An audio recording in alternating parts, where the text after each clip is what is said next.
crime that would shatter that peace forever. At around 8:00, cashier Pauline Conrad arrived at the bank. Her first task each morning was routine: unlock the front doors and prepare for business. As she approached the entrance, she noticed something unusual. The doors were already unlocked.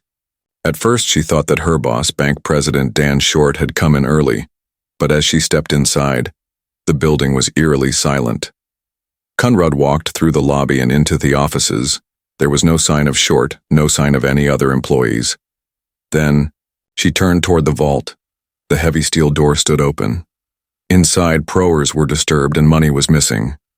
Within minutes, she realized the bank had been robbed. Police were called immediately, and the McDonald County Sheriff's Department secured the building. Because the bank was federally insured by the FDIC, the FBI was also notified. Agents from the Joplin field office were dispatched. The entire building was photographed, every surface dusted for prints, and the vault examined in detail. One of the first discoveries stood out. The bank's security camera mounted near the ceiling had been disabled. The lens was spray-painted black and the housing was shattered by gunfire. Investigators collected several spent casings on the floor beneath it. They were .45 caliber pistols. Whoever had committed the robbery had taken deliberate steps to prevent their crime from being recorded. Attention turned to the vault. Bank records showed that more than $71,000 had been stolen. But the breakdown of what was missing puzzled investigators. The thieves had taken over $300 LB of coins, quarters, dimes, and nickels packed into canvas bags. Yet, in an unlocked drawer nearby, they left behind more than $100,000 in bills. The selection made little sense. Coins were bulky, heavy, and difficult to transport without attracting attention. Bills were far easier to conceal and carry. Investigators wondered if the robbers had been rushed, or if they had specific reasons for taking the coins. With no witnesses, no alarms triggered, and the cameras disabled, agents began to look at who could have opened the vault so easily. Only 4 bank employees had access when the time lock was not engaged. One of them was Bank President Dan Short. He was also the only employee who had failed to report to work that morning. This fact placed Short at the center of the investigation. Bank Vice President Mark Allman told investigators that Short had intended to work late the night before. The vault's time lock, a device designed to prevent entry outside certain hours, had not been engaged. According to Allman, Short had a habit of leaving the vault on standby if he planned to return later in the evening. That detail raised the possibility that Short himself had re-entered the bank during the night, but by morning he was gone. Sheriff's deputies drove to Short's home in Arkansas, just across the Missouri border. The house appeared still and quiet. His red pickup truck was missing. Inside, they found several details that suggested something was wrong. In the kitchen, a trash can had been overturned. In the bedroom, Short's glasses were still on the nightstand. He never went anywhere without them. To investigators, the scene suggested that he had left suddenly, possibly under duress. A few hours later, a call came in from an employee at CB Manufacturing, a factory just outside town. A red pickup truck had been abandoned in the parking lot. It was registered to Dan Short. Agents examined the vehicle. In the bed, they found coin wrappers, the same kind used by the State Bank of Null. The truck was dusted for fingerprints. Only Short's were identified. The discovery deepened the mystery. Had Short been abducted and forced to help the robbers, or had he himself stolen the money and staged his own disappearance? Theories diverged, but one fact was clear. Short was missing.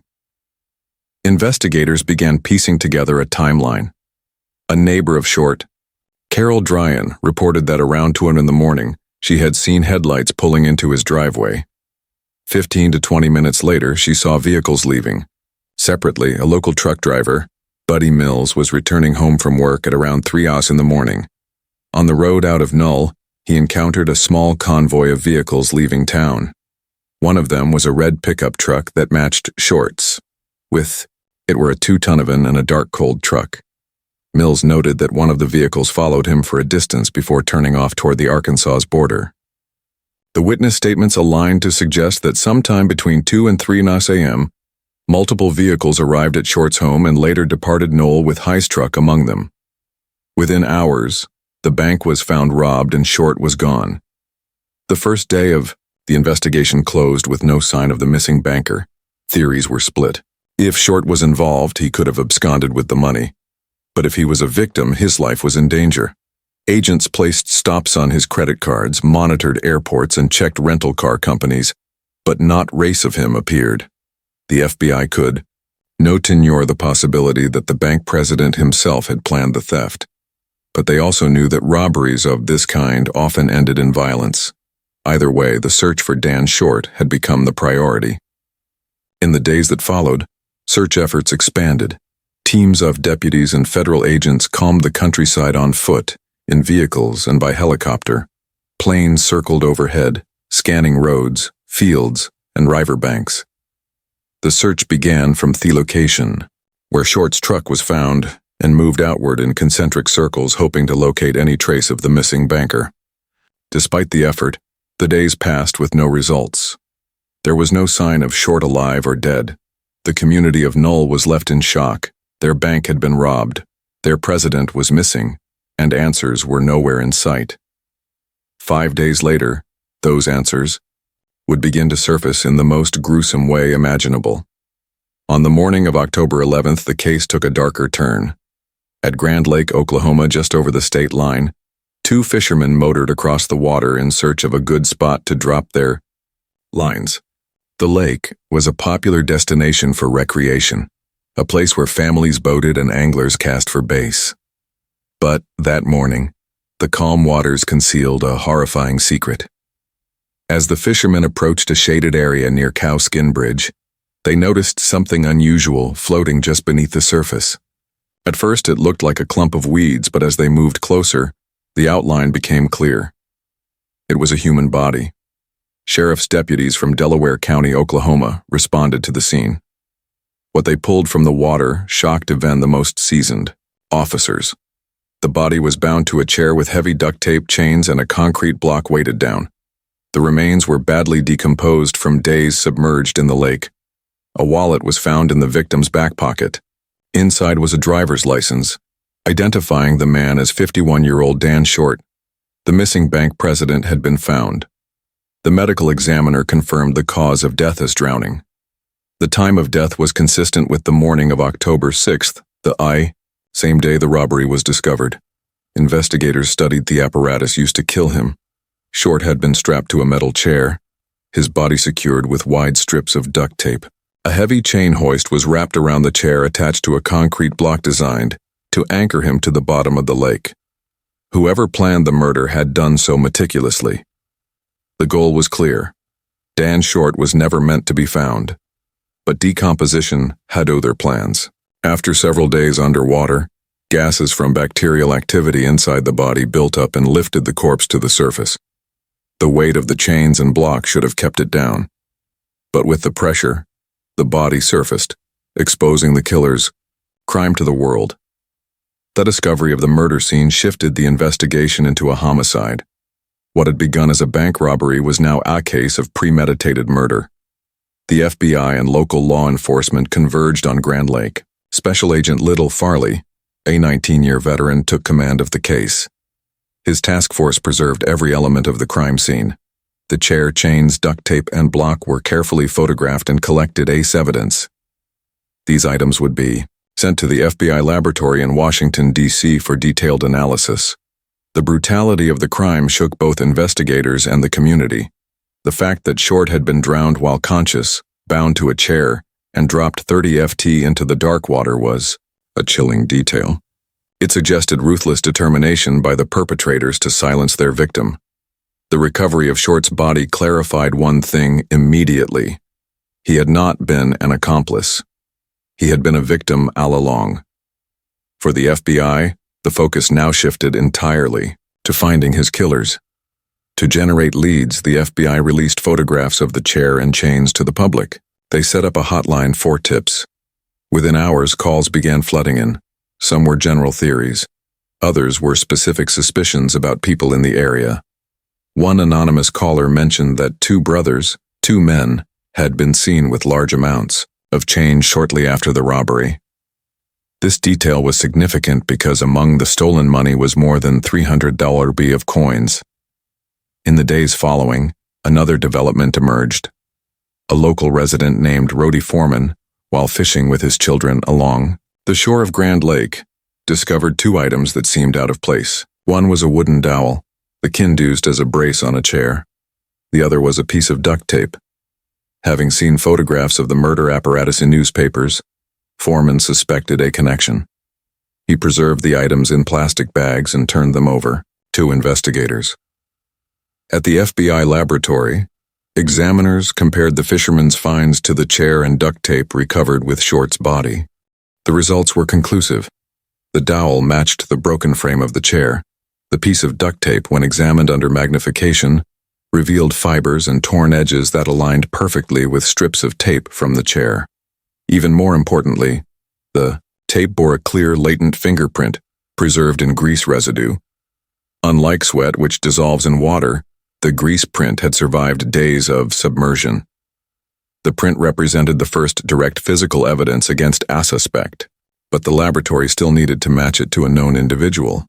Meanwhile, investigators expanded their search in the area surrounding Grand Lake. Witness conving continued in Noland, the nearby Arkansas's border. Several locals described seeing vehicles near Short's home the night of the crime. One witness reported 3 vehicles leaving Knoll around 3 in the morning. A red pickup truck matching Short's, a 2-tone van, and a dark-colored truck. This account aligned with earlier reports from Short's neighbor who had seen headlights entering and leaving his driveway around 2 a.m. These sightings suggested that multiple individuals were involved. At least 3 vehicles were part of the convoy. This indicated more than one perpetrator, and possibly a third accomplice who remained unidentified. Back at the FBI's command post, the case file grew rapidly. Agents charted every lead, every tip, and every witness statement. They now had a victim, a confirmed murder, and forensic evidence linking the crime scene to objects found nearby. But they still had no prime suspects. The death of Dan Short ignited fear across the community. For Knoll, a town that prided itself on safety, the idea that someone had been kidnapped, forced to open his own bank, and then drowned in cold blood was unthinkable. Residents were frightened. Many were reluctant to cooperate with investigators, worried about the level of violence displayed in the crime. Some feared retaliation if they came forward. Despite this, tips continued to arrive. Every call was logged. Every lead followed. By the end of the second week, investigators had compiled a list of more than 80 possible suspects. Some were quickly eliminated. Others remained under quiet surveillance. Among them, the Agavsky brothers began to stand out. Early 1990, the FBI's investigation into the robbery of the State Bank of Nell and the murder of Dan Short had narrowed to 2 young men, Joe and Shannon Nagoski. Joe was 23, Shannon just 18. They lived with their mother in a modest home south of town. Locals described them as hot-headed troublemakers, but not the type of men suspected in a sophisticated bank robbery and cold-blooded murder. On paper, they had little. Neither held steady employment. Yet their spending told a different story. Both had recently purchased cars outright with cash, and Shannon, barely out of high school, was moving money in ways investigators knew could not be explained by his inheritance. Their father had died in a plane crash years earlier, leaving the family an insurance settlement, but most of that money had long been depleted. The brothers had no legitimate source for the cash they were spending. Agents decided to confront them. In early interviews, both appeared calm and cooperative. Joe insisted that on the night of the robbery, he had been at his girlfriend's home 40 minutes away. Shannon claimed he had stayed at his mother's house. Each alibi seemed rehearsed, but each provided a veneer of distance from the crime.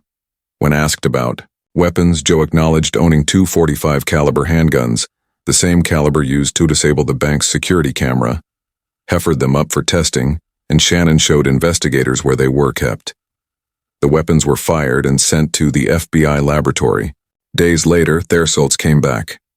Neither matched the casings recovered at the bank. The interviews were polite, the brothers cooperative, and the ballistics a dead end. For the moment, suspicion eased, but their unexplained cash and the tips tying them to large amounts of coins kept them in the spotlight. Meanwhile, developments from Grand Lake began to tighten the news. 2 days after Dan Short's body was pulled from the water, fishermen Rowdy and discovered fragments along the shoreline. A wooden dowel and a strip of duct tape. Laboratory examiners later confirmed the dowel matched the fracture of the chair that held Short, and the tape bore adhesive and fiber striations that matched the murder device. More importantly, the tape carried a clear fingerprint in grease. Against all odds, the print had survived days underwater. It was the most promising piece of evidence yet. Another lead soon added weight. A local man, Wayne Bouton, reported that a chain hoist had been stolen from him. He described distinctive damage to the pulley wheels and said he had last seen the device at the Agavsky residence. When investigators showed him photographs of the hoist recovered with Short's body, he identified it as his own.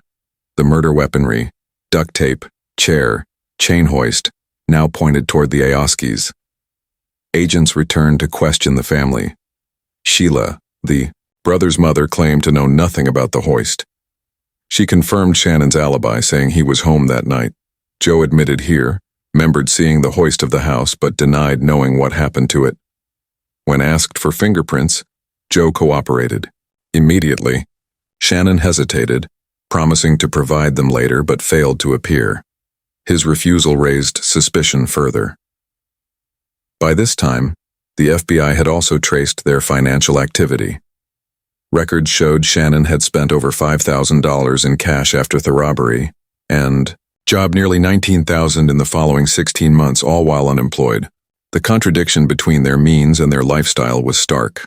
Phone records began to unravel Joe's alibi. He had told investigators he was with his girlfriend the entire night of the crime. Yet long-distance calls from his location tower, home in the days surrounding the robbery, proved otherwise. The story collapsed under scrutiny. As the financial inconsistencies mounted, investigators turned to the brothers' closest associate, Gant Sanders. A friend of Shannon's, he often stayed at their house. Questioned initially, Sanders denied involvement in the robbery or the murder. He had no alibi but remained firm in his denials. Investigators noted his loyalty but could not place him at the crime. In December 1989, Shannon was asked to take a polygraph. Conducted in a motel room, the test measured his physiological responses. Ashed denied any role in the robbery or murder. The examiner concluded he was deceptive. Though inadmissible in court, the results confirmed what agents already suspected. Shannon was lying. Meanwhile, forensic analysis progressed slowly. Joe's prints were compared to the one on the duct tape. They did not match, but examiners noted something unusual. The print bore strong resemblance to Joe's ridge patterns, enough to suggest it belonged to a sibling. That meant Shannon's fingerprints were critical. Despite repeated requests, he refused to provide them voluntarily. A subpoena was issued, and in early 1990, Shannon was compelled to give a full set. While results were pending, Sanders remerged. In June 1990, he agreed to speak again. Perhaps tired of suspicion or eager to protect himself. He maintained he had not participated in the bank robbery, but admitted to involvement in another crime with the brothers, a burglary in December 1989 where they stole rifles and transported them across state lines to sell in Arkansas. It was a federal violation. Sanders confessed, made a deal, and was placed on probation. Polygraphs cleared him of the bank case, but Sanders gave investigators more than a confession to burglary. He described conversations with the brothers before the Knoll robbery in which they spoke of plans to abduct a banker, force him to open a vault, and kill him to eliminate a witness. One conversation in particular stood out. Joe suggested following a banker from Joplin, kidnapping him and making him open the safe. At the time, Sanders dismissed it as talk. After Dan Short's murder, it sounded like a blueprint. Bino Shannon had been arrested on a firearms charge unrelated to the robbery. During a search of his car, agents discovered bags of nickels in the trunk. Though impossible to prove as bank property, their presence was a striking coincidence given the robbery's unusual focus on coins. From jail, Shannon called his brother and mother regularly. The conversations were recorded in one call. Shannon asked Joe whether investigators could place him at the crime scene. Joe reassured him that they could not. For prosecutors, the exchange was damning. Then came the breakthrough. After weeks of comparison, FBI examiners confirmed that the fingerprint on the duct tape matched Shannon Agsky. It was an exact ridge for ridge identification. The tape had been part of the apparatus that bound down Short to the chair and dragged him into Grand Lake. The link was irrefutable. With this evidence, prosecutors built their case against Shannon.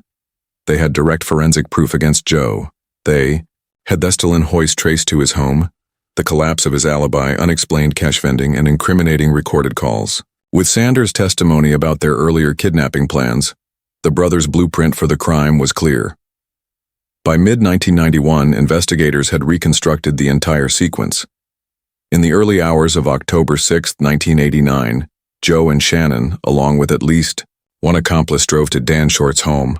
They forced him into their convoy using his own truck and their mother's van.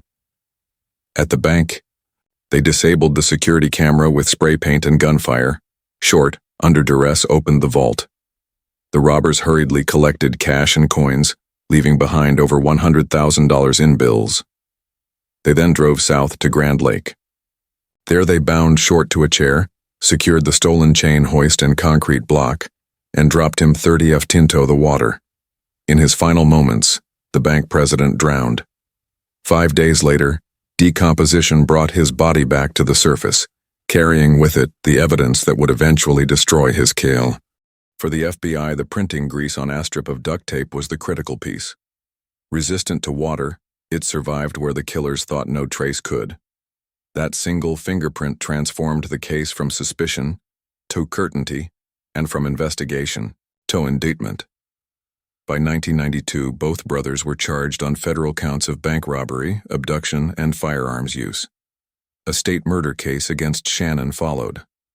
The case was ready for trial.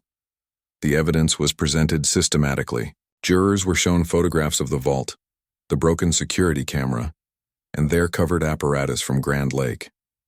They heard from forensic examiners who explained how the duct tape fingerprints survived underwater and how it matched Shannon beyond any doubt. They learned of the hoist stolen from Wayne Batang, seen last at the Agassi home and laterist to drown Dan Short. They saw the financial records that charted the brothers' sudden spending spree after the crime. Despite having no jobs, they heard Sanders explain how the brothers had talked of targeting a banker, in almost the exact fashion that Dan Short was kidnapped. The combination of forensic evidence, financial anomalies, and corroborating testimony painted a complete picture. After deliberation, the jury returned guilty verdicts on all counts. Both brothers were convicted of armed bank robbery, abduction resulting in death, and firearms charges, but the federal convictions were not the end. Missouri prosecutors prepared their own case for state murder charges, focusing in Shannon. In that trial, prosecutors presented the same forensic evidence that had tied him to the duct tape. Witnesses again described the suspicious spending, the missing hoist, and the convoy of vehicles seen near Short's home. The case was clear. Shannon had personally handled the materials that killed Dan Short. The jury agreed. He was convicted of murder and sentenced to life without the possibility of parole. Joe's fate was sealed by the federal convictions, though the state did not secure a separate murder verdict against him. His role as co-conspirator left him imprisoned for life with no chance of release. The unidentified third accomplice, believed to have driven one of the vehicles, was never identified. His role remains a gap in the full account of the crime. By the mid-1990s, the Agassi brothers had exhausted their appeals. They remain incarcerated, serving life sentences without parole. Sanders, for his cooperation, served probation for his firearms violation and returned quietly to civilian life. No charges were ever filed against Sheila, their mother, despite suspicion that she had shielded her sons during questioning. The case of the State Bank of Knoll is remembered as one of Missouri's most brutal and complex bank robberies, not for the amount stolen, but for the calculated cruelty inflicted on its victim. For the FBI, the printing grease on a strip of duct tape was the critical piece. Resistant to water, It survived where the killers thought no trace could. That single fingerprint transformed the case from suspicion to certainty, and from investigation to indictment. By 1992, both brothers were charged on federal counts of bank robbery, abduction, and firearms use. A state murder case against Shannon followed. The case was ready for trial. The evidence was presented systematically. Jurors were shown photographs of the vault, the broken security camera, and their covered apparatus from Grand Lake. They heard from forensic examiners who explained how the duct tape fingerprints survived underwater and how it matched Shannon beyond any doubt. They learned of the hoist stolen from Wayne Batang, seen last at the Agaski home and laterist to drown Dan Short. They saw the financial records that charted the brothers' sudden spending spree after the crime. Despite having no jobs, they heard Sanders explain how the brothers had talked of targeting a banker in almost the exact fashion that Dan Short was kidnapped. The combination of forensic evidence, financial anomalies, and corroborating testimony painted a complete picture. After deliberation, the jury returned guilty verdicts on all counts. Both brothers were convicted of armed bank robbery, abduction resulting in death, and firearms charges. But the federal convictions were not the end. Missouri prosecutors prepared their own case for state murder charges, focusing in Shannon. In that trial, prosecutors presented the same forensic evidence that had tied him to the duct tape. Witnesses again described the suspicious spending, the missing hoist, and the convoy of vehicles seen near Short's home. The case was clear. Shannon had personally handled the materials that killed Dan Short. The jury agreed. He was convicted of murder and sentenced to life without the possibility of parole. Joe's fate was sealed by the federal convictions, though the state did not secure a separate murder verdict against him. His role as co-conspirator left him imprisoned for life with no chance of release. The unidentified third accomplice believed to have driven one of the vehicles was never identified. His role remains a gap in the full account of the crime. By the mid-1990s, the Agavsky brothers had exhausted their appeals. They remain incarcerated, serving life sentences without parole.